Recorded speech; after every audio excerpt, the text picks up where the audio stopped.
Oi, oi, meus geniais, tudo bem com vocês? E aí, como é que foi a prova? Como é que foi o simulado? Eu espero que todos tenham concluído com muito sucesso, né? Então, eu vim aqui hoje justamente para ajudá-los em algumas questões, tá ok? Nós vamos trabalhar numa resolução de 5 questões, tá ok? Sobre o conteúdo, então, dessa prova, né? Desse simulado que vocês realizaram nesta sexta, tá bom, meninos? E aí, então, conforme a gente for resolvendo essas questões, eu vou aprofundando um pouco o assunto, tá? E aí, se surgir alguma dúvida, alguma coisa assim, vocês podem, então, mandar no grupo do WhatsApp que eu respondo com muito carinho, beleza? Então, gente, como eu falei para vocês, eu selecionei 5 questões, tá bom? Do nosso assunto, trabalhado no simulado, ok? Uma envolve evolução, outra envolve mais botânica, outra envolve transporte de gases, uma envolve sobre material genético, né? Leitura, então, das bandas de DNA. Então, são 5 questões de assuntos diversos, tá bom? Nossa primeira questão diz o seguinte, primeiro, a questão 100, tá? Quem quiser acompanhar. Ela tem o seguinte enunciado. A principal explicação para a grande variedade de espécies na Amazônia é a teoria do refúgio. Nos últimos 100 mil anos, o planeta sofreu vários períodos de glaciação, em que as florestas enfrentaram fases de seca. Dessa forma, as matas expandiram-se e depois reduziram-se. Nos períodos de seca prolongados, cada núcleo de floresta ficava isolado do outro. Então, os grupos de animais dessas áreas isoladas passaram por processos de diferenciação genética, muitas vezes se transformando em espécies ou subespécies diferentes das originais e das que ficaram em outros refúgios. O principal processo evolutivo relacionado ao texto é a... Aí nós tínhamos, então, 5 alternativas, né? Aonde dizia o seguinte, alternativa A, anagênese, B, coevolução, C, evolução alopátrica, D, evolução simpátrica e E, convergência adaptativa. Então, como vocês podem observar, o gabarito seria a alternativa C. Gente, por quê? Ao vocês analisarem essa questão, ela fala o seguinte, da teoria do refúgio e também, gente, da expansão das florestas e redução dessas, então, nos períodos de seca, né? Fazendo com que houvesse aglomerados, então, de animais em diferentes pontos. Isso causou, então, mutações evolutivas que fizeram surgir diversas espécies ao longo do tempo, ok? Então, quando eu falo sobre esse período de seca, melhor dizendo, né, aonde então formam grupos isolados de floresta com animais, eu estou falando de barreira física, né, barreira ambiental. Então quer dizer que a evolução que aconteceu ali, ela não foi simplesmente por mutações que aconteceram em determinada espécie, tá? Mas que também houve o isolamento geográfico. Por isso que a alternativa que melhor se encaixa, né, desse processo evolutivo é a evolução alopátrica, tá bom? Então, vamos entender o que seria anagênese, essas evoluções alopátrica, simpátrica, coevolução e convergência adaptativa, tá? Deixando aqui já esclarecido que a coevolução, ela não associa, então, a evolução de uma mesma espécie, e sim, como o próprio nome diz, duas espécies, dois grupos diferentes, né, de seres vivos que evoluíram com o passar do tempo. Nesse caso, essa coevolução estaria completamente fora dos padrões desse enunciado, porque fala de espécies distintas já desde o início, né? Uma coevolução, tá bom? Então, para vocês conseguirem entender melhor, vamos para os slidezinhos, né? Sobre os processos evolutivos. Ok, gente? Só deixa eu achar aqui o nosso laser. Pronto, laserzinho ativado. Então, gente, primeiramente, vocês precisam entender que o processo evolutivo gera especiação. O que seria especiação? O surgimento de diferentes espécies a partir, então, de um ancestral em comum, tá? E como o próprio texto aqui demonstra, deixa eu tirar a caixinha para vocês lerem, que a especiação, como eu falei, que é o surgimento de novas espécies, de nova espécie, depende da concepção adotada para a espécie, podendo ser tanto de anagênese ou de cladogênese, né? Que pode ser classificada por dispersão ou vicariância. Além disso, essa especiação pode ser simpátrica, parapátrica, peripátrica ou seu sinônimo alopátrica, né? Então, eu tenho todas essas formas de surgimento de novas espécies.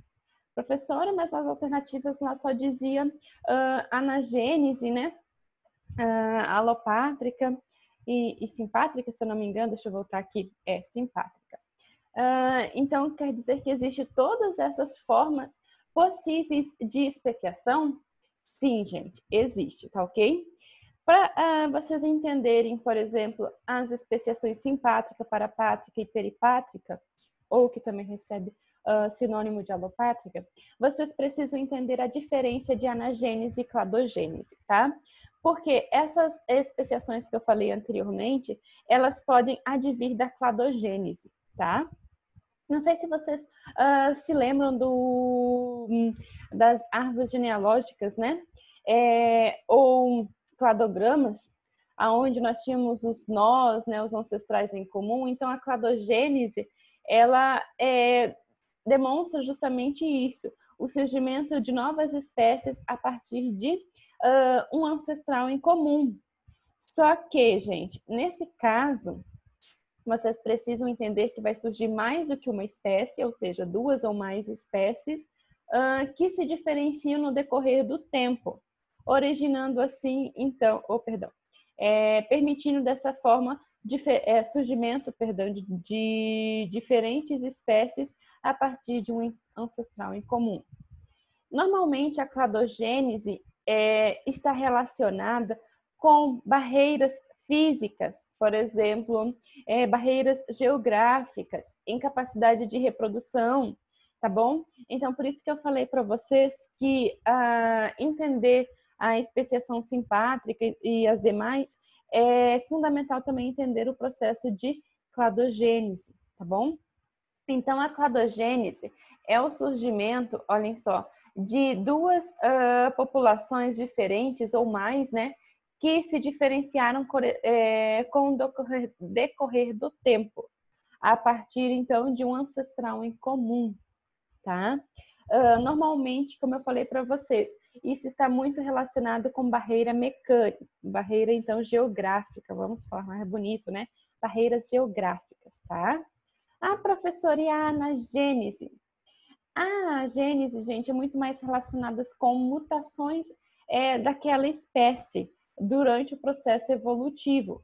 Então, a cladogênese e a anagênese, elas caminham em conjunto no processo evolutivo, tá? Por quê? Porque observem aqui, gente, antes da primeira cladogênese, né, que surgiu a espécie A e B, eu já tive um processo de anagênese desse ancestral aqui. Para a espécie A, eu também tive um processo de anagênese após a cladogênese, né? Surgimento de duas espécies distintas. E para a espécie B, também eu tive uma anagênese. Então, essa borboleta aqui, ela é diferente da atual, só que é oriunda da mesma espécie. Ou seja, o que significa a anagênese? Essa transformação progressiva de uma espécie, com pequenas mudanças graduais que levam a uma adaptação evolutiva, tá ok? Então, a anagênese é justamente isso, pequenas mutações que levam aquela espécie, tá, a se adaptar ao local. sem a necessidade de surgir uma nova espécie, uma cladogênese, ok? Então, a anagênese é a mudança progressiva de uma única espécie para se adaptar ao meio em que vive. Já a cladogênese, não. A cladogênese é o surgimento de novas espécies a partir de um ancestral em comum. Normalmente, por quê? Porque pode acontecer a presença de barreira geográfica ou até mesmo a própria dispersão, que nós vamos ver agora no próximo slide. Olhem só. Então, gente, a dispersão é muito simples, tá? Quando a gente fala em dispersão, vem à cabeça, então, se dispersar, né? Se espalhar. E é justamente isso que acontece. Por exemplo, os processos de migração, né? Processos de migração é uma dispersão, aonde aqui nós temos 3 diferentes locais, área A, B e C. A área A e B e C, elas foram, com o passar do tempo, habitadas, tá ok? Porém, nós podemos constatar que os indivíduos que estão na área A, B e C, eles são diferentes entre si, porém, têm o mesmo ancestral. Por quê, gente? Porque nesse caso, a espécie 1 aqui que estava habitando apenas a área A, ela se dispersou tanto para a área B, com condições ambientais diferentes, e para a área C, que também apresenta essa mesma característica, né, com condições ambientais diferentes, tanto da área A quanto da área B, permitindo assim o surgimento de de 2 novas espécies, né? E a espécie os animais que permaneceram na área A, então eles mantiveram-se ali, né, com apenas a anagênese, né? Aquele processo evolutivo, então, gradual daquela espécie para adaptação do seu local, ok? Já a vicariância, gente, a vicariância é quando eu tenho, então, como eu posso falar? Uma barreira geográfica, então, ok? Por exemplo, a área A, vamos considerar o seguinte, que com o passar da evolução, né, os continentes eles foram se formando, né, eles foram se separando e tudo mais para ocorrer a formação que hoje a gente conhece geograficamente. Então, a vicariância é justamente isso. Na verdade, a espécie estava no mesmo lugar. O que aconteceu? Surgiu barreiras geográficas, né, que impediram que elas convivessem entre si, surgindo a partir daí novas espécies, tá bom? Então, esse é o processo de cladogênese, quando surgem novas espécies. Já a anagênese seria, por exemplo, aqui, na espécie 1, né, vamos considerar, que com o passar do processo evolutivo, essa espécie ela foi se adaptando ao local, não mudando, então, não havendo, a formação de uma nova espécie, e sim apenas um processo adaptativo, ok? Entendido, então, a diferença de anagênese e cladogênese, vamos para as outras formas de especiação, né? A alopátrica, peripátrica, parapátrica, e a simpátrica, tá? Eu trouxe esse slide que ele traz o significado realmente da palavra, dá para vocês poderem entender, então, um pouquinho melhor. Por exemplo, alopátrica, tá? Se nós formos observar pátrica, apresenta o mesmo significado, né? Lugar. Então, pátrica é lugar para todas as 4, então, formas de especiação aqui presentes. Mas o que diferencia, então, é o prefixo, né?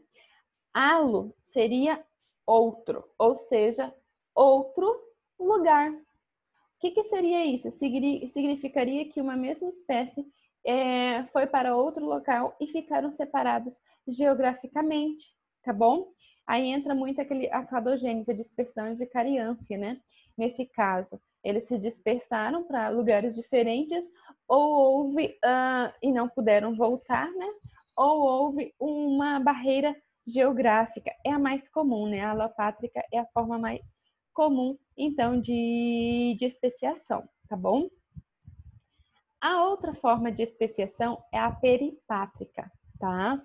A peripátrica é muito semelhante à alopátrica, mudando apenas a questão de que a separação dessas populações, ela não é tão extensa assim, né? Ou seja, as espécies estão próximas, tá ok? Ou seja, lugar mais perto, mais próximo. Ou seja, uma pequena população isolada, tá bom? Fica próximo ao seu ancestral, tá bom? Nesse caso aqui, elas também não se confluem, não tem, também tem um isolamento reprodutivo envolvido, né?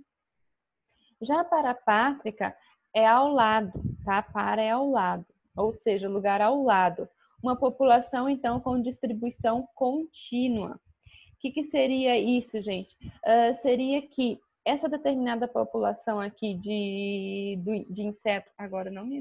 Vamos colocar joaninha, né? Mas não é joaninha. Besorrinhos.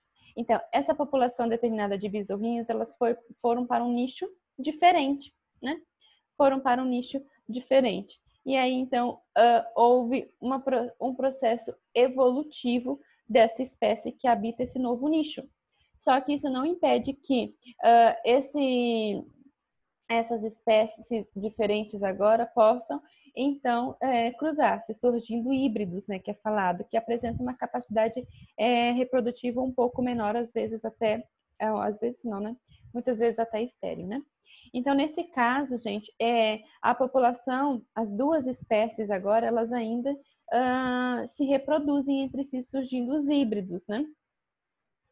E aí, só que habitam, então, nichos próximos, vamos considerar assim. Elas não têm nenhuma separação geográfica, apenas nichos próximos. Já a simpátrica seriam aquelas populações que vivem no mesmo lugar, tá bom? Mas não cruzam, diferente da parapátrica, que cruzam, né? Surgindo os híbridos. A parapátrica é mais comum, gente, em vegetações, tá? Em vegetações isso acontece. Então, bastante, principalmente da região mais úmida, né? Para aquela região mais menos irrigada, para aquela mais seca, né? Então, a simpátrica seria no mesmo local, ou seja, as populações vivem juntas, mas não cruzam. Essa evolução simpátrica aqui seria mais por mutações pontuais que aconteceram num determinado animal, que fez com que ele mudasse completamente a ponto de não permitir mais o acasalamento, mesmo habitando o mesmo nicho, né? Vivendo no mesmo habitat, perdão. Tá bom? Ou seja, a seleção dos parceiros para a reprodução continua mantendo o isolamento, tá? Aí aqui, gente, tem outra ilustraçãozinha muito boa sobre esses processos de especiações, né? Onde nós podemos observar, então, uma população original e os diferentes processos de especiação a partir dela. A alopátrica, gente, o que acontece? Forma-se primeiro uma barreira, tá bom?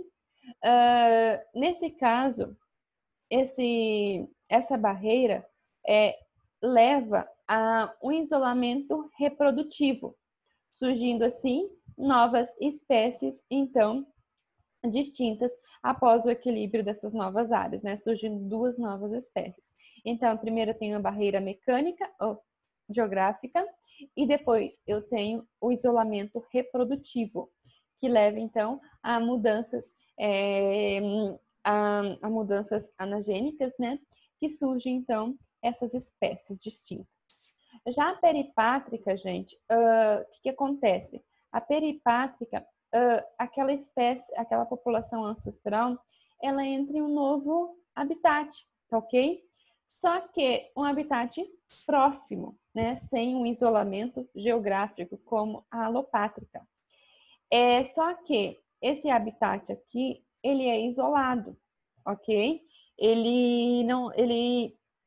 Tipo, as espécies, essa espécie que foi para esse novo habitat, ela não volta para o seu habitat anterior, porque ali ela se adaptou muito bem, surgindo assim, então, duas novas espécies também que não se reproduzem mais. Já para a pátrica, gente, também eu tenho a entrada em um novo habitat, só que esse habitat aqui, ele, como é que eu posso falar? Ele é junto com o anterior, né? Vamos colocar assim. Ele é junto. Então, há uma troca, uma reprodução entre essas duas novas espécies adjacentes, né? Porque o habitat, ele é muito próximo, surgindo assim híbridos, né? Nesse caso. Até que o isolamento, então, leva a um isolamento definitivo de reprodução, né? Ou seja, eles não têm mais a capacidade de se reproduzir.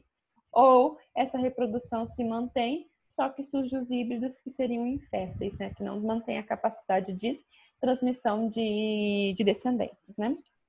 Já a simpátrica, vocês podem observar que a mudança é genética. Eu não tenho a ida em um novo nicho, em um novo habitat, perdão, tá? Ou eu tenho uma barreira geográfica. Não, é uma mudança genética, onde as duas espécies agora elas vivem em conjunto, né? Mas elas não se reproduzem como na parapátrica, tá bom?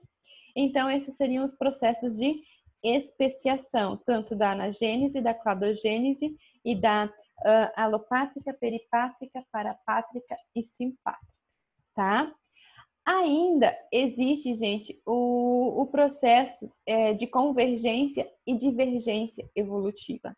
Então, eu ainda tenho esses outros processos evolutivos que surgem, tá? Mas nesse caso, gente, seria mais para análise das espécies atuais, justamente porque, por exemplo, espécies convergentes seriam aquelas que têm pouco grau de parentesco, mas apresentam aspectos semelhantes, pois vivem em um mesmo ambiente. Por exemplo, aqui o golfinho, esse ictiosauro, que é um réptil fóssil, né? E o tubarão. Todos eles vivem em ambientes aquáticos, todos eles têm nadadeiras e tudo mais. Só que são espécies diferentes, né? Ou seja, sem grau ou melhor dizendo, pouco grau de parentesco, tá? Já quando eu falo uma divergência adaptativa ou irradiação adaptativa ou evolutiva, né? Seria aquelas espécies com alto grau de parentesco, mas que apresentam aspectos diferentes, pois elas são adaptadas para diferentes ambientes. Por exemplo, nós temos aqui o guaxinim, o babuíno, a raposa, o leão marinho, o coelho, o veado, o morcego e o gambá. Todos eles, então, têm alto grau de parentesco, mas têm características muito distintas, porque elas se adaptaram aos seus ambientes, respectivos ambientes. Mas o parentesco é muito próximo, tá? Então, eu tenho essa convergência adaptativa que seria características semelhantes, mas com grau de parentesco distante, e essa divergência, né? Características diferentes, mas com grau de parentesco muito próximos, que pode ser observados, então, nas espécies atualmente. E aí entra outra questão, né? As estruturas desses animais, que podem ser homólogas ou análogas, ou seja, através da análise dessas estruturas, eu posso dizer se as espécies elas têm uma convergência ou uma divergência evolutiva. Por exemplo, as estruturas homólogas seriam aquelas características comuns, né? Como, por exemplo, aqui nós podemos observar que no homem, no gato, na baleia e no morcego, eu tenho a mesma formação. O húmero, aqui o rádio e o cúbito, né? Os ossos rádio e cúbito, só que de formas diferentes. Os ossos do carpo, bem diferentes, e os ossos do metacarpus, né? E dos dedos. Então, vocês observem que são características comuns, mas são funções diferentes, né? Por exemplo, o morcego é para voar, né? Seria a asa. Nosso seria o braço, né? O gato seria as pernas. E a baleia seria, então... agora eu não me lembro mais o nome. Mas seria... não é a nadadeira, né? Mas ali. São estruturas diferentes? São. Mas elas são homólogas por quê? Porque elas oriundam de uma mesma origem embrionária, né? ou seja, é um processo de divergência adaptativa. Já as estruturas análogas, elas são semelhantes morfologicamente, diferentes das homólogas, né? As homólogas têm uma morfologia completamente diferente. Apresentam a mesma função, só que a origem embrionária ela é totalmente diferente, ou seja, é uma convergência adaptativa. Por exemplo, aqui a asa de uma ave e de um inseto. Todas elas são, as duas são semelhantes morfologicamente e têm a mesma função, voar, né? Só que nós conseguimos observar que a origem embrionária é diferente, bem como a sua constituição, né? Aqui nós temos ossos e penas, aqui a asa do inseto tem somente as nervuras e a quitina, né? Então, as estruturas análogas, elas se encaixam, então, na convergência adaptativa e as homólogas na divergência, né? Adaptativa ou evolutiva. Tá? Então, sempre lembrem, gente, a homologia é a irradiação adaptativa, tá? Ou a divergência. Ou seja, são órgãos homólogos que apresentam diferenças, né, características diferentes, porém apresentam a mesma origem embrionária, ou seja, parentesco evolutivo. Já os órgãos análogos, eles apresentam a mesma função, como por exemplo aqui, não seria a mão, né, da topeira e do inseto escavador, mas seria com a mesma função, né, que seria justamente escavar, né, e nesse escavar, cavar, que lasqueira, né, nome bem corretinho. Então, nesse caso, a analogia seria uma evolução convergente, tá? Ou seja, sem grau parentesco, mas com características semelhantes. Com características, no caso, funções, perdão, semelhantes. Ok? Entendido? Entendido, então, porque não pode ser as demais e sim a alternativa C da questão? A próxima questão é a 109. Essa aqui é mais tranquilinha, né, gente? É só para mostrar para vocês como se lê essas bandas genéticas. Se lembram, eu nem coloquei slide nem nada, mas eu vou ver se eu consigo desenhar aqui. Então, deixa eu desenhar aqui bem bonitinho. Olha só que lindo. Assim que eu desenhar, a gente lê a questão, tá? Porque meus desenhos são maravilhosos, né? Vocês já conhecem das outras aulas, vocês sabem o quanto eles são bons, são bonitos, né? Então, são bastante didáticos.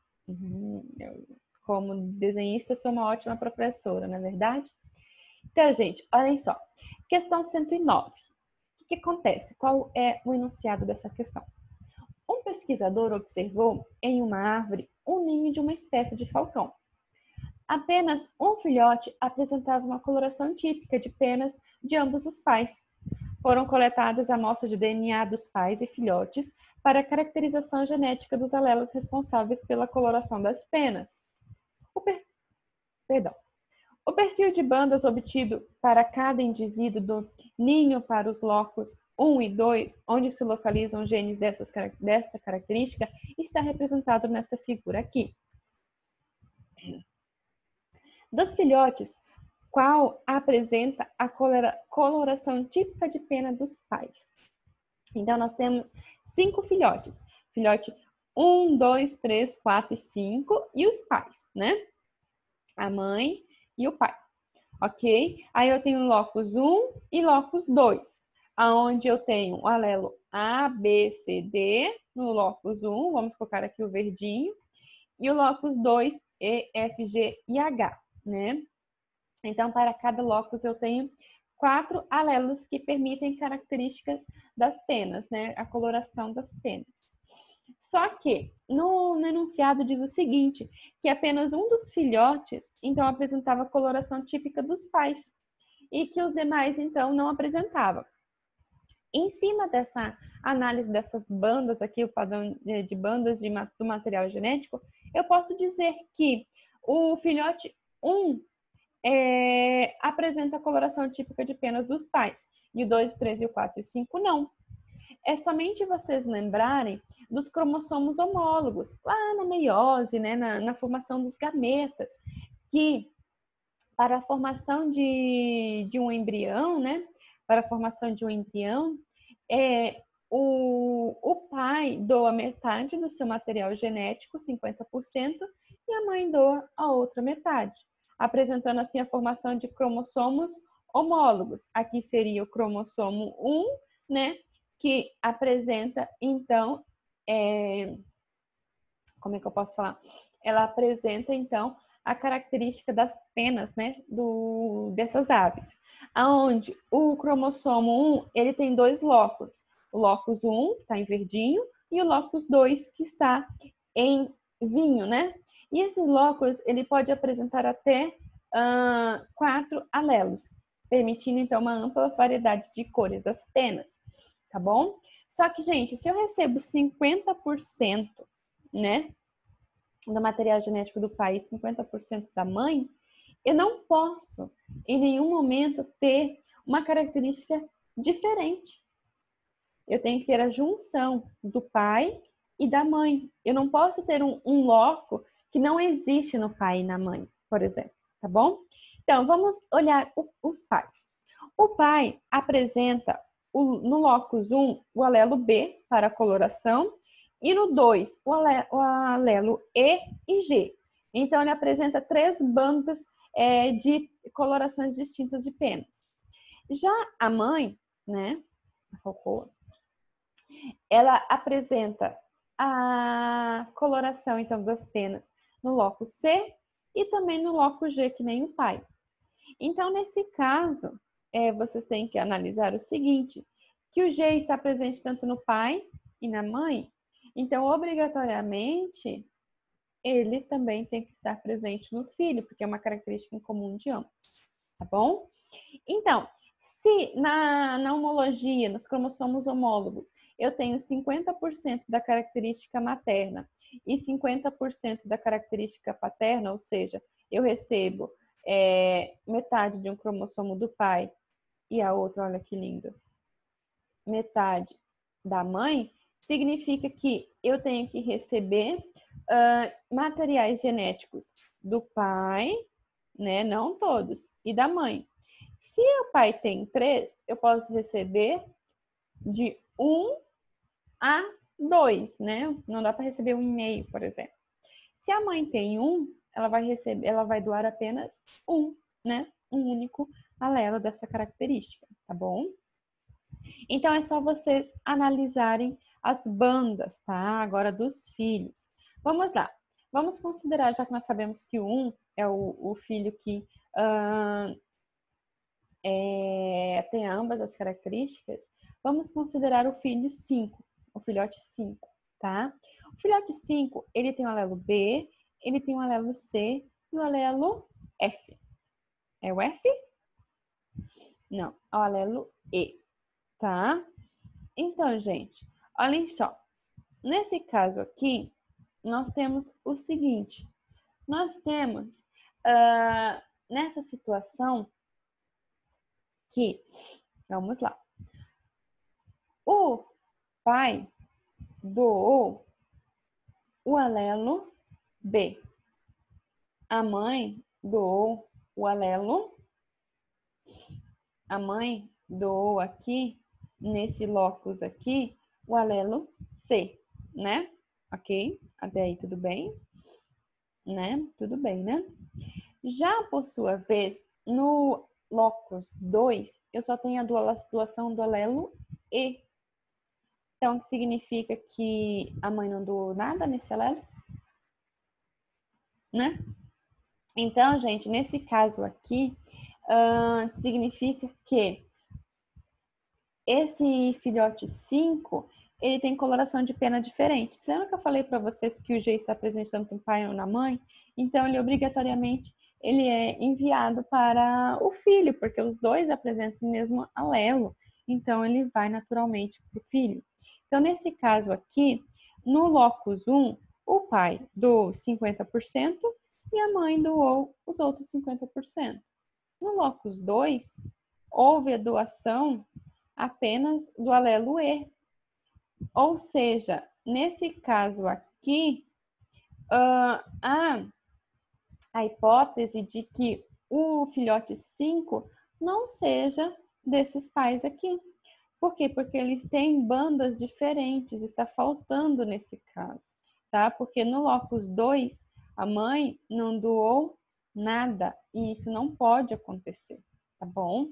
Ela sempre vai doar um pouquinho, nem que seja 50%. Nesse caso, como ela só tem um alelo, ela pode doar somente um alelo, né? Vamos lá. Outro quesito. Se, nesse caso, como ele recebeu só alelo B, alelo C e alelo E, ele não vai ter a mesma coloração típica dos pais, porque ele só tem 3 alelos também, né? Então, nesse caso, a coloração é diferente, se vocês analisarem por este lado, tá bom? Já em relação ao locus 1 e 2 do filho 4, vamos lá.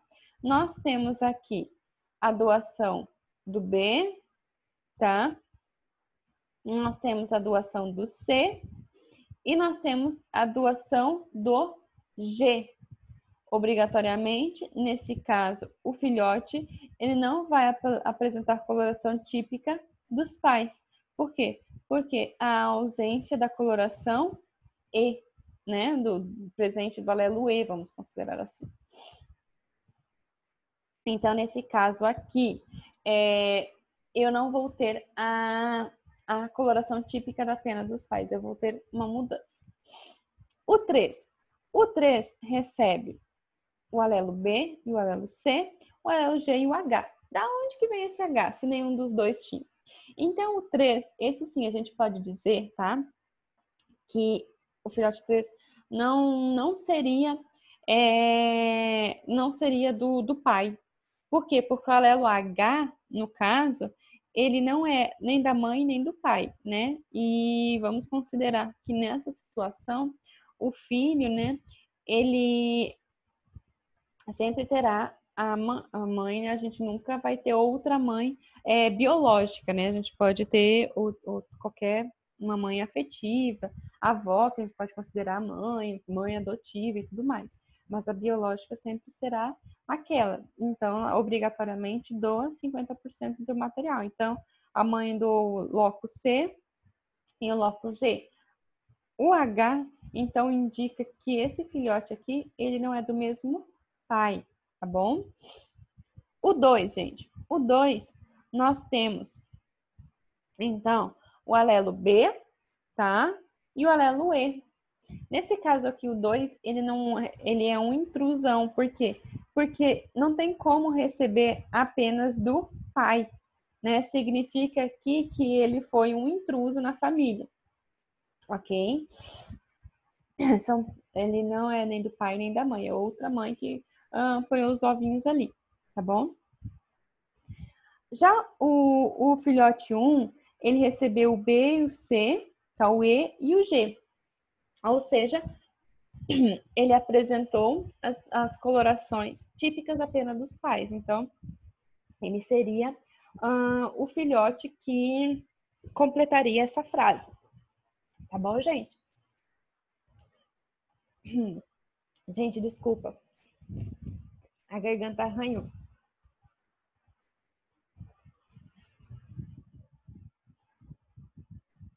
Alguma dúvida? Opa! Ai, Jesus amado.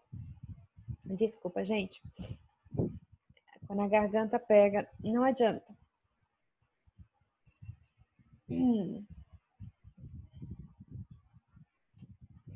Pronto. Acho eu que ela vai parar um pouco de arranhar. Se arranhar, a gente tosse um pouquinho, né? E depois continua a aula. Olha só, fiquei emocionada. Então, gente, a questão 106, tá? A questão 106 é mais relacionada à morfologia vegetal, né? Morfologia e histologia, tá? Então, eu trouxe aqui para vocês essa questão justamente para a gente falar um pouquinho sobre as folhas e as raízes de uma forma bem branda, tá bom? Gente, seguinte, o mangue, nessa questão diz o seguinte, que o mangue é composto por 3 tipos de árvores, tá? O mangue bravo ou vermelho, tá ok? Que é o Rhizophora mangue. O mangue seriba, ou seribá, que é o Avicennia chaueriana, e o mangue branco, que é Laguncularia racemosa. Bom, aí, né, ele diz o seguinte, que uma característica morfológica comum desses 3 tipos de árvores encontradas no mangue está relacionada à pouca disponibilidade de oxigênio encontrada em seu solo, e que essa característica morfológica de valor adaptativo relacionado ao texto é. Então, gente, eu posso analisar diferentes tipos de características morfológicas entre eles. Só que vocês têm que levar em consideração que o enunciado fala sobre a disponibilidade de oxigênio. Vamos lembrar do mangue, gente. O mangue, ele é um local rico, né, em diversidade ecológica, porque ele é um nicho, né, não é de surgimento, né, de renovação das espécies. Normalmente, quando é época de cheia, então, ele enche de água, onde ocorre a reprodução e o desenvolvimento dos filhotes ali no local. E depois, então, também tem muita lama envolvida, né? Nesse caso aí, nas duas situações, eu tenho uma oferta pobre em oxigênio, não é verdade? E aí, então, nós temos que lembrar o seguinte, que não é somente o oxigênio, né? Mas os nutrientes e tudo mais que mudam no mangue, né? Mas o oxigênio realmente ele está extremamente pobre pela condição do solo, né? Nesse caso, vocês têm que considerar o seguinte: professora, a respiração então acontece pelas folhas. O que tem a ver então com a disponibilidade de oxigênio encontrada no solo? Bom, gente, nesse caso, nós precisamos ter em consideração que essas árvores elas se adaptaram, né, para esse ambiente, e essa procura de disponibilidade de oxigênio no solo também, de uma forma geral, é importante para oh meu Deus do céu, gente, perdão, é a garganta, tá bom? Para a realização de todas as suas atividades, né? E aí, se nós formos considerar as alternativas, que tem aqui ausência de frutos, de estômatos, presença de folhas largas ou raízes esporas e de pneumatóforos, né? Ou raízes respiratórias. Nesse caso, essas árvores do mangues, elas acabaram apresentando essa adaptação de pneumatóforos justamente para auxiliar no processo, então, de obtenção de oxigênio, tá ok? Mas não que ocorra fotossíntese ali nesse local, né, gente? Isso não acontece.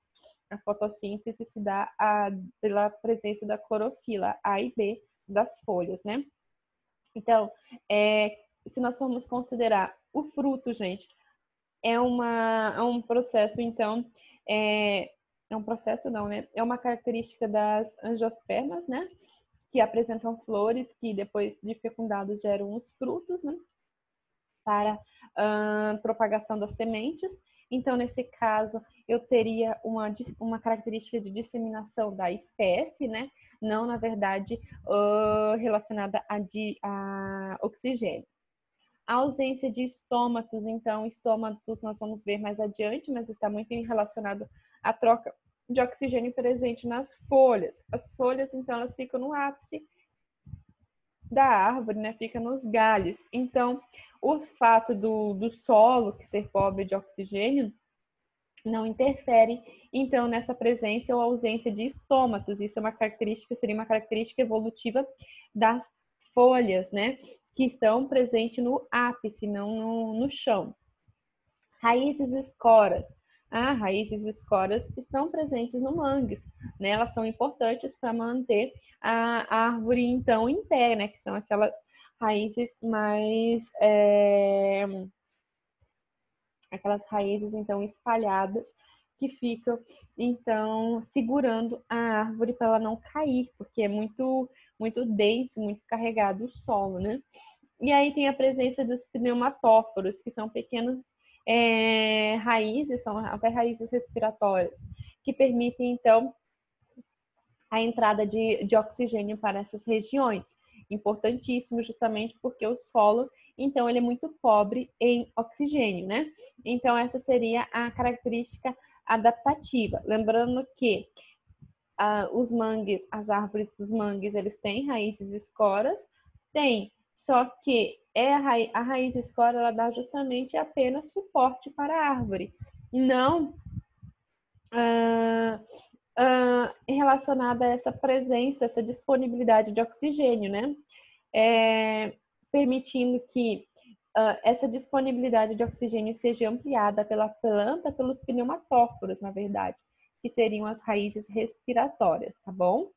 Então, gente, só para vocês lembrarem, o reino plant, ele pode ser, ele apresenta, então, diferentes características, né? Aeróbicos, fotossintetizantes, pode ser de reprodução sexuada, assexuada, tem parede celular de celulose, e elas podem ser divididas em avasculares e vasculares, né? Dentro das avasculares eu tenho as briófitas, dentro das vasculares, então, eu tenho as pterófitas, né? E eu também tenho aqui, né, as pterófitas, e também tenho as gimnospermas e as angiospermas, com ou sem frutos, tá bom? E aí, no caso, as vasculares, eles têm sistemas condutores que não apresentam nas briófitas, que é o xilema e o floema, né? Já em relação às suas sementes, né? As sementes é um processo evolutivo que surgiu a partir de umas pterófitas. As pterófitas apenas têm floema e xilema, né? Já as gimnospermas e as angiospermas, ela tem xilema e floema, só que uma tem fruto e a outra não, tá bom? Ainda tem aqui em relação às flores, né? As plantas, as árvores que não têm flores são chamadas de criptógamas. E as com flores, fanerógamas, tá bom? É quase que não sabe. Então, nesse caso, o que eu quis trazer aqui somente um resumão, né, do reino plant, tá? Mas em relação, então, ao que nós vamos ver agora, eu posso dizer para vocês o seguinte, que em relação às raízes, qual é a função, então, gente? Qual é a função de uma raiz?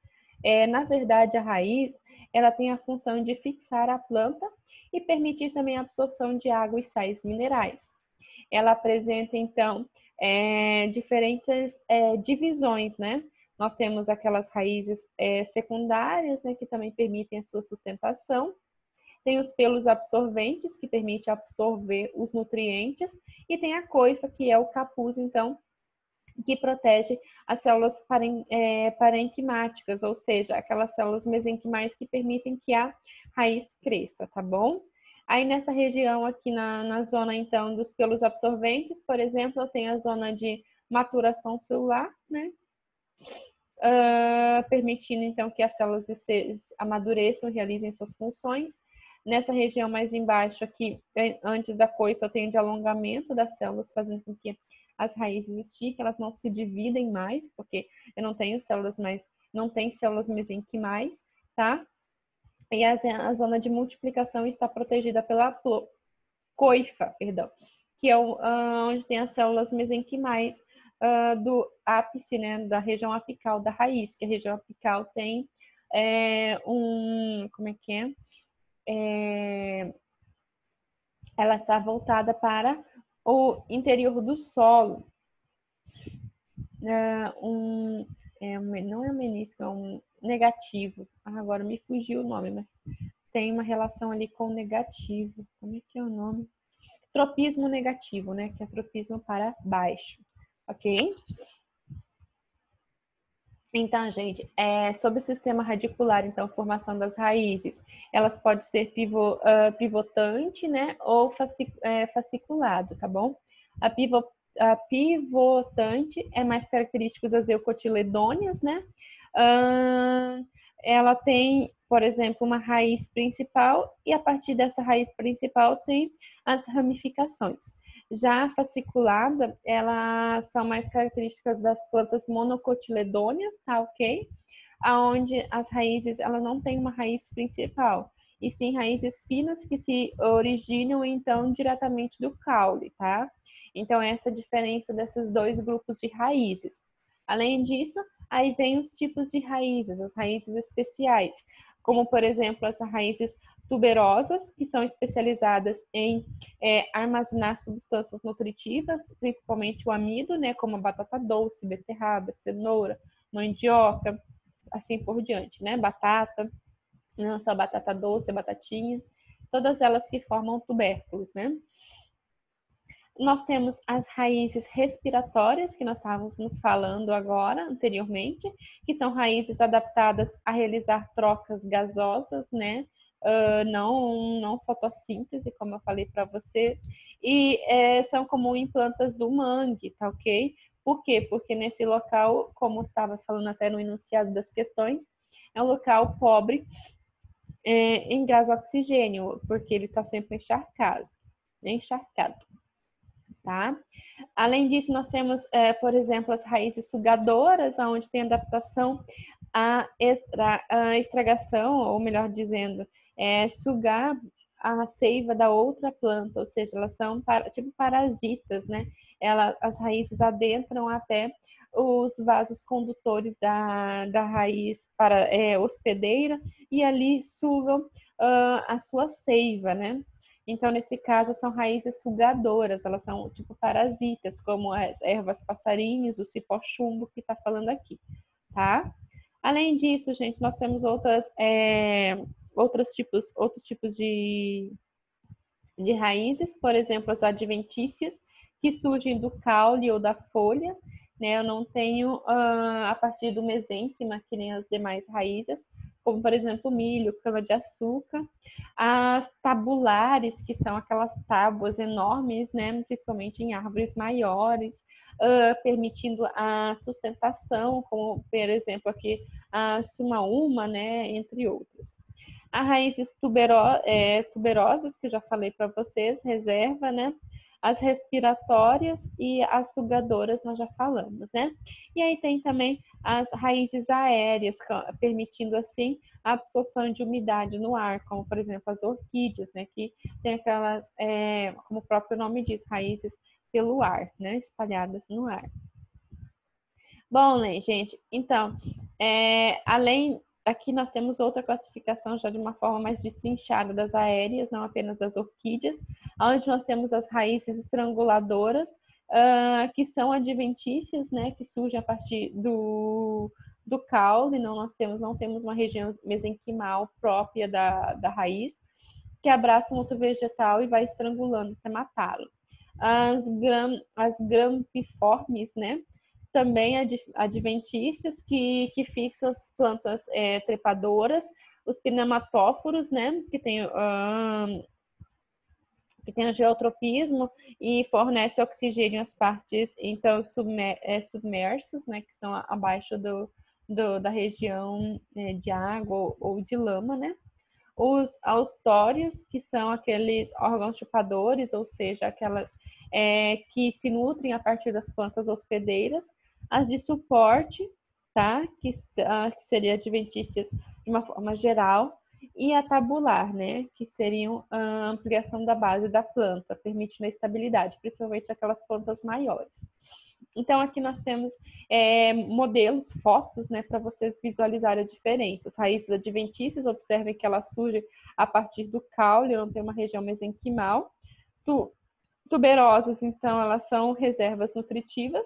Aéreas, nós podemos observar que elas estão, então, no ar, soltas, né, com função apenas de absorver a umidades. Os pneumatóforos, então, permitem a respiração, e aqui junto com os pneumatóforos eu tenho aquelas raízes de sustentação, né?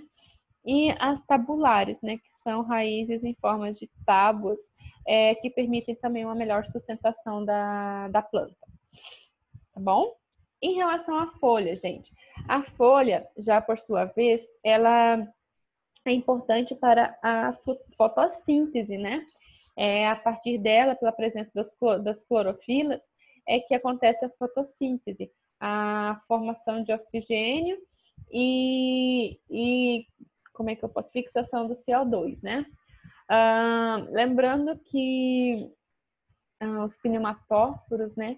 Eles permitem a absorção do oxigênio do ar ambiental para a realização de outras atividades aeróbicas, né? Porque nas plantas nós temos tanto a mitocôndria quanto nas folhas os cloroplastos, ok? Então, gente, a fotossíntese, a folha, além de realizar a fotossíntese pelos cloroplastos, também realiza a troca de gases do ambiente, limitando a perda da água por transpiração. Essa troca de gases também acontece pelos cloroplastos, né? E exporta esses produtos, então, fotossintéticos para o restante da folha, né? O xilema e o floema, né? A formação, então, da seiva elaborada acontece aí que transporta essa seiva para os demais. Vem a seiva bruta, que é utilizada para a formação da seiva elaborada e após o processo de fotossíntese. Aí a folha, perdão, gente, ela tem diferentes composições, né? Nas extremidades tem a cutícula, que é impermeabilizante, né? Impedindo que ela fique encharcada com água, né? Então, ela evita a entrada excessiva de água. Tem o parênquima, né? Esse parênquima, ele é rico em cloroplastos, ou seja, é o centro de fotossíntese. Tem aqui os vasos condutores da seiva bruta elaborada, o xilema e o floema, tá? Tem e outras partes importantes, como, por exemplo, a célula guarda e o estômato, permite, então, as trocas gasosas e a transpiração, tá? Ou seja, o conjunto dos estômatos e as células guardas e o seu processo de entrada e saída de água delas permite a abertura e o fechamento dos estômatos e, assim, consequentemente, as trocas gasosas, né?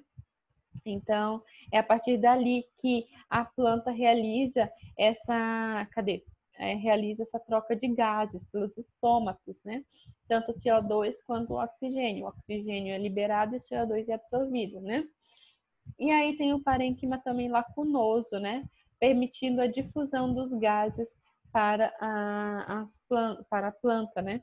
Tanto o oxigênio quanto o gás carbônico do mesmo jeito, né? Para chegar até o estômago ou sair do estômago e ser encaminhado aos cloroplastos, tá bom? Então, gente, olhem só. As folhas, então, elas podem ser completas, né? Apresentando o pecíolo, né? Que é a região, então, que conecta a folha literalmente ao caule. Tá? A bainha, que é o ponto literalmente de conexão. E o limbo, que é a parte verde, né? Elas podem ter nervuras foliculares que podem ser reticulares, né? De diferentes regiões, não é diferentes regiões, como eu posso falar? Direções diferentes, perdão, e paralelas, né? Nessas nervuras paralelas. Tá? As reticulares são mais comuns nas dicotiledôneas e as nervuras foliculares paralelas nas monocotiledôneas, tá bom? E a superfície do limbo, ela pode ser ampla, né? Ou pode ser reduzida, ou seja, a largura da folha pode ser maior ou menor. As funções seria transpiração, principalmente pelos estômatos, né?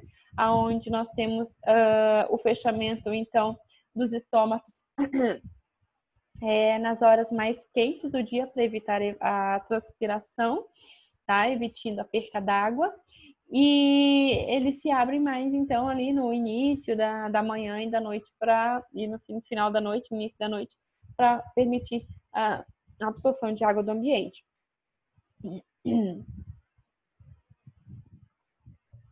Além disso, nas folhas nós temos a fotossíntese, né? Aonde, perdão, aonde a partir do CO2, da água e da luz nós temos a produção de um carboidrato, né, e oxigênio. De uma forma bem resumida, ok? Bom, isso aqui nós já falamos sobre a anatomia da folha, né, bem bonitinho. Tá bom, gente? Alguma dúvida? Bom, a próxima questão, se ficou alguma dúvida, vocês podem mandar no grupo depois, tá? A próxima questão é a 107, tá? O que ele diz a 107? Que atualmente uma série de dietas alimentares tem sido divulgadas com os mais diferentes propósitos para emagrecer, para melhorar a produtividade no trabalho e até mesmo dietas que rejuvenescem o cérebro. No entanto, poucas têm embasamento científico e o consenso dos nutricionistas é que deve ser priorizada uma dieta balanceada, constituída de frutas, vegetais e uma fonte de carboidratos, de ácido graxo insaturado e proteína. O quadro apresenta 5 dietas com supostas fontes de nutrientes.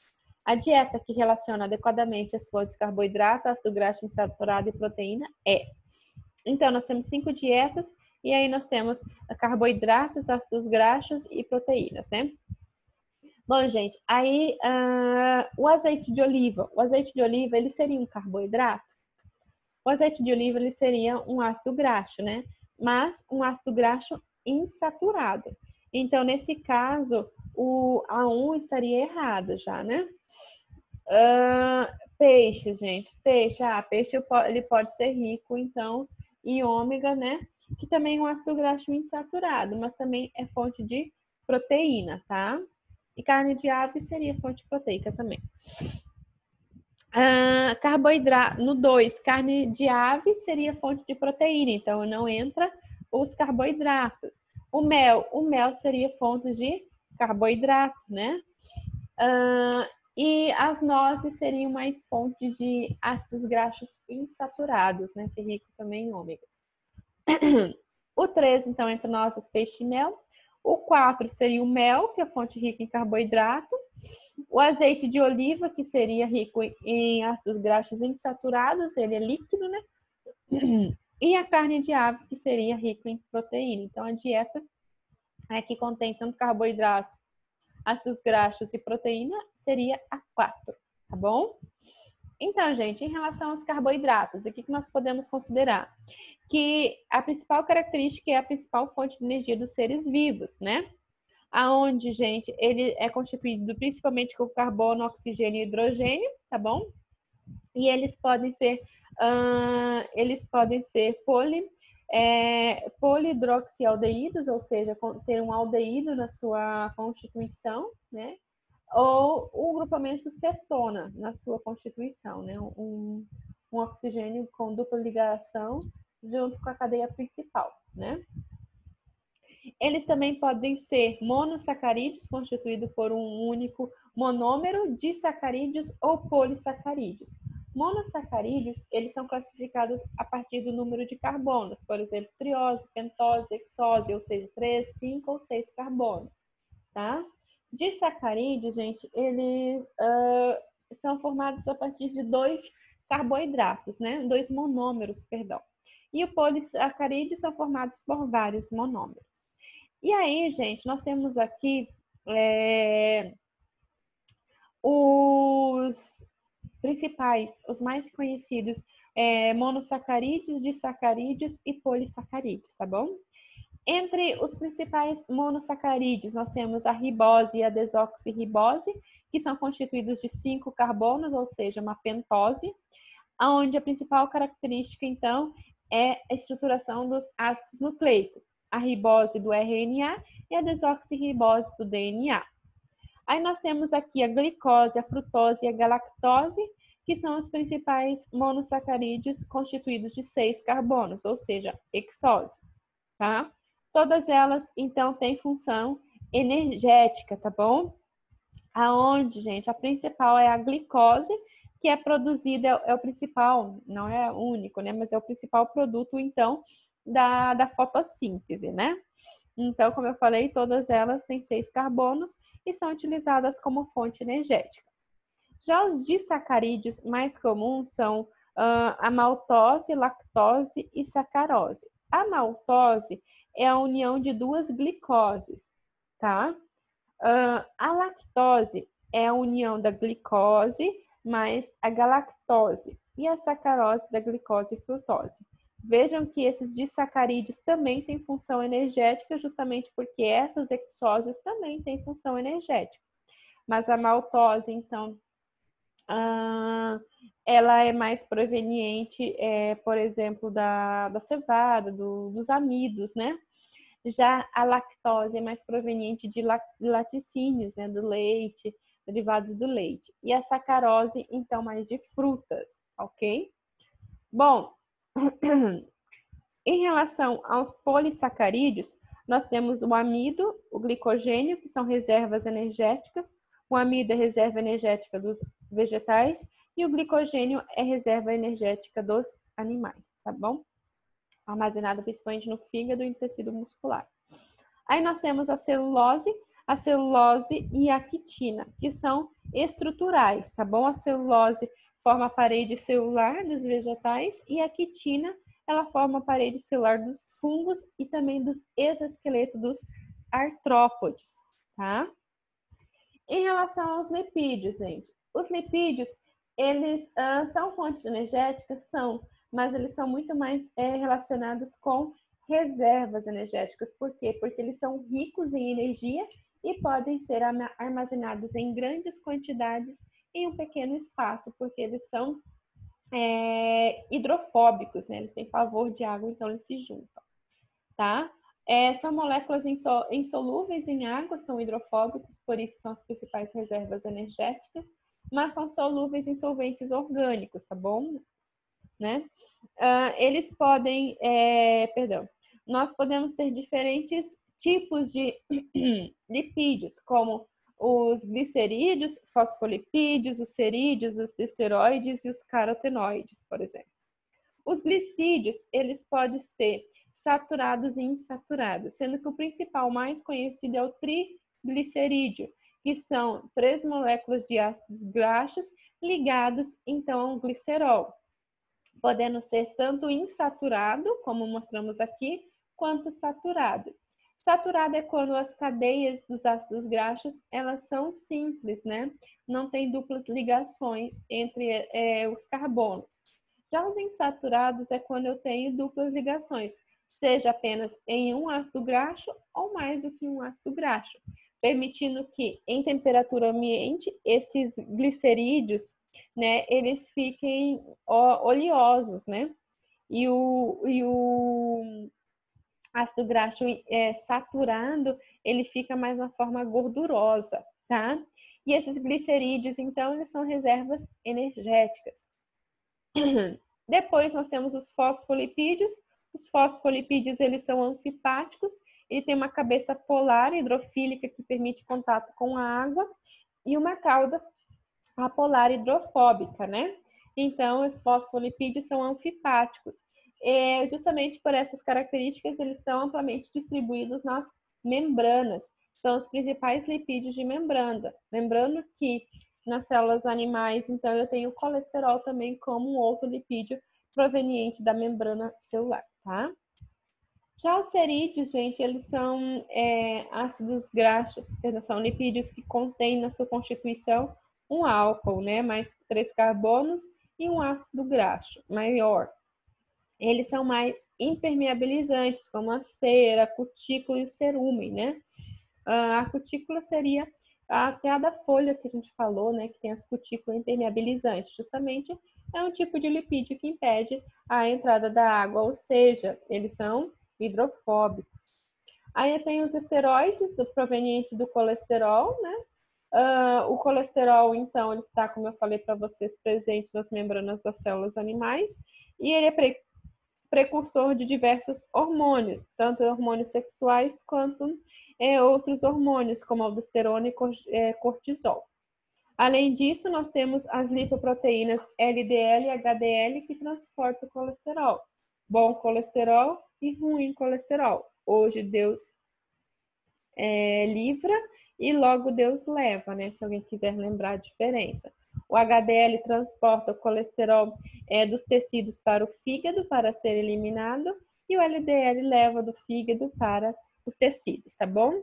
E ainda tem os carotenoides, né? Os carotenoides são os tipos de lipídios que dão características pigmentares às frutas, né? A cor amarela e vermelha pelas plantas, que são ricas em beta-caroteno, que são precursores, são provitaminas, né?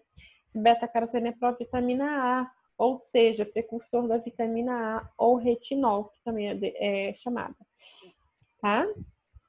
E nós temos também as proteínas, gente. As proteínas, então, elas são as principais moléculas construtoras que permite a construção, estrutura física dos animais, dos seres vivos, né?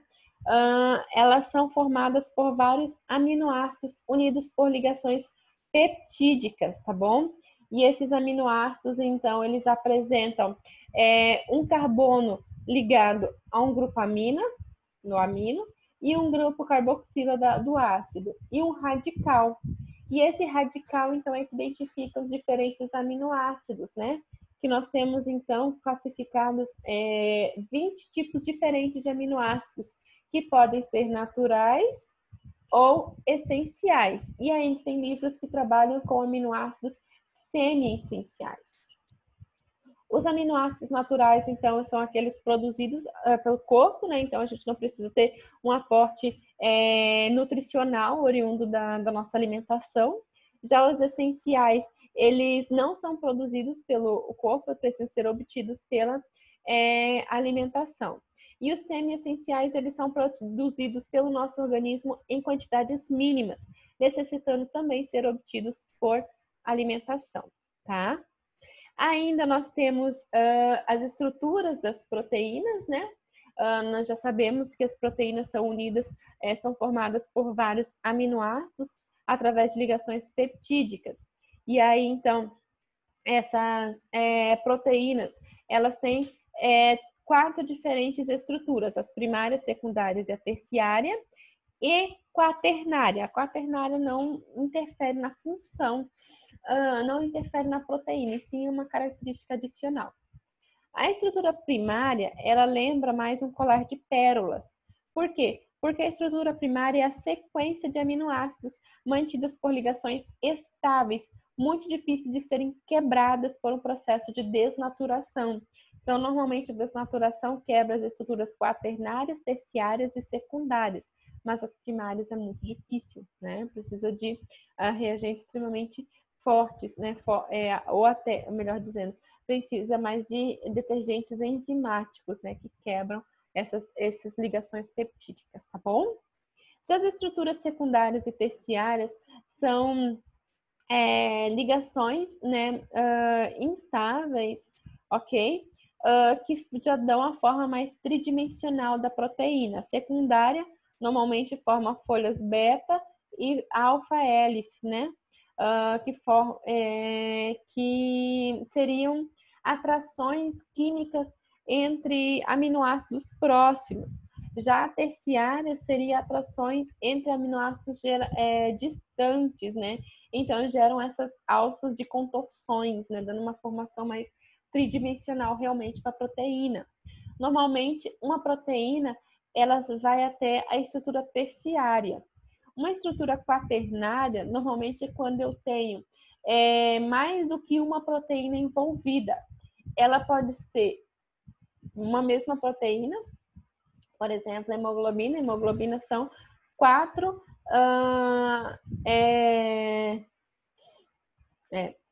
como é que eu posso? São 4, então, estruturas proteicas unidas entre si, na verdade? Agrupamentos M, né? Unidos entre si, ou seja, uma estrutura quaternária. Ou seja, são cadeias diferentes que se unem para dar funcionalidade a essas proteínas, tá ok? E aí, gente, em relação à função, as proteínas apresentam diversas funções, como de estrutura, né? Construção, né? Se lembram disso? Ou seja, colágeno, queratina, que permitem estruturar o organismo, a pele, por exemplo, os tendões e tudo mais, a unha, o cabelo. Transporte, normalmente estão presentes, por exemplo, na membrana celular, no sangue, como albumina, transporte de gases, como hemoglobina, proteção, como anticorpos, de contração muscular, miosina e actina, regulação, hormônios, e também catalisadoras, como as enzimas, tá bom? Então, nesse caso, são todas essas as funções das proteínas. Ok? Entendido? Alguma dúvida? Eu acho que nossa aula vai sendo finalizada por aqui, porque já se estendeu bastante o tempo, tá bom? Mas qualquer coisa vocês podem entrar em contato, eu estou à disposição de vocês, tá bom? É só mandar mensagem no grupo. Se tiver alguma outra questão do material, do caderno que vocês fizeram que ficou com dúvida, alguma coisa, vocês podem mandar mensagem, tá, gente? Eu estou à disposição realmente de vocês, porque aqui é um grupo que trabalha em conjunto para o crescimento de todos, né? Para que todos atinjam seu objetivo, né? Que é a tão sonhada faculdade, tá bom? Então, um grande abraço para vocês, eu espero que tenham gostado, que tenha ajudado. Peço desculpa pelos engasgos aqui, mas é porque, né, a garganta às vezes falha, tá desacostumada, né, gente? Estou um pouquinho de férias da faculdade, do cursinho, então desacostumei a falar, tá bom? Mas qualquer coisa, gente, estou à disposição, tá? Fiquem com Deus, um grande abraço e espero encontrar vocês logo, né? Estou com saudades, não vou mentir.